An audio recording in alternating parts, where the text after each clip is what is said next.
শিবির, যা শুধু একটি সংগঠন নয়, যা একটি প্রতিষ্ঠান, যা মানুষ গড়ার কারিগরে পরিণত হয়েছে ইতিমধ্যে, যে শিবির হাজারো মানুষ তৈরি করেছে, যে শিবির আজকে মানুষকে পথ চলার পাথর হিসেবে মানুষের সামনে নিজেদেরকে ওইভাবে উপস্থাপন করতে চেষ্টা করেছে।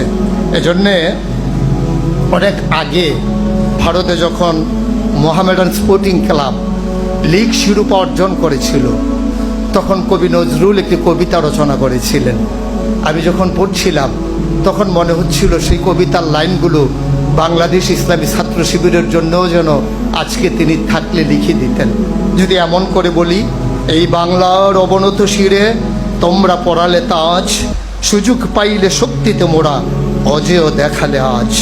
এ কি অভিনব কীর্তি রাখিলে নিরাশাবাদীর দেশে, আধার গগনে আবার ঈদের চাঁদ উঠিল যে হেসে।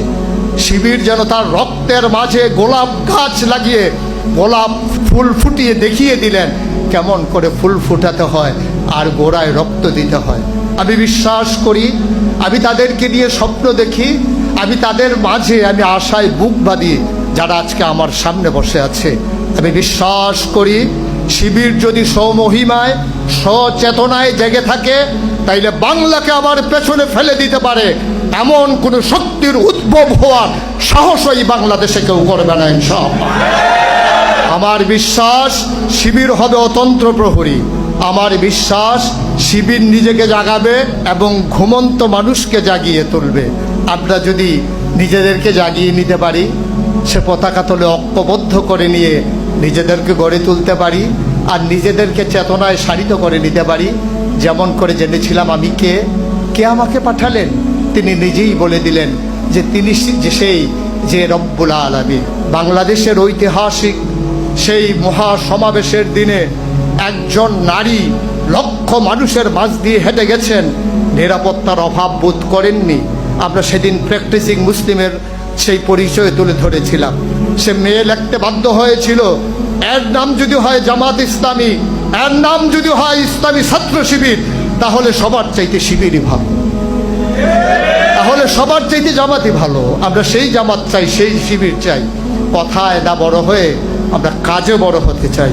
আমরা প্রমাণ করে দিতে চাই মাঝ রাতেও আমাদের একটা শিবিরের ছেলের কাছে একটা যুবতী মেয়ে বড়ই নিরাপদ। সে কখনো ধর্ষণের ভয় রাখে না, অপদস্থ হওয়ার ভয় রাখে না। আমরা প্রমাণ করে দিতে চাই মিছিলের মাঝ দিয়ে হেঁটে যাবে আমার মেয়ে, সে কখনো নিরাপত্তার অভাব বোধ করবে না। যেমন করে কবি নজরুল বলেছিলেন, তোরা সব জয়ধ্বনি কর, তোরা সব জয়ধ্বনি কর, ওই নতুনের কেতন উলে কাল বসিখির ঝড়, তোরা সব জয়ধ্বনি কর। আসলো এবার অনাগত প্রলয় নেশারে নিত্য পাগল, সিন্ধু পাড়ের সিংহধারে ধমক হেনে ভাঙলো আগল। মৃত্যু গহন অন্ধকূপে মহাকালের চণ্ডরূপে, ধূপ্রধূপে বজ্র শিখার মশাল জেলে আছে ভয়ঙ্কর। তোরা সব জয়ধ্বনি কর, তোরা সব জয়ধ্বনি কর। পৃথিবীকে প্রেজেন্ট করো, পৃথিবীর কাছে বাংলাদেশকে প্রেজেন্ট করো।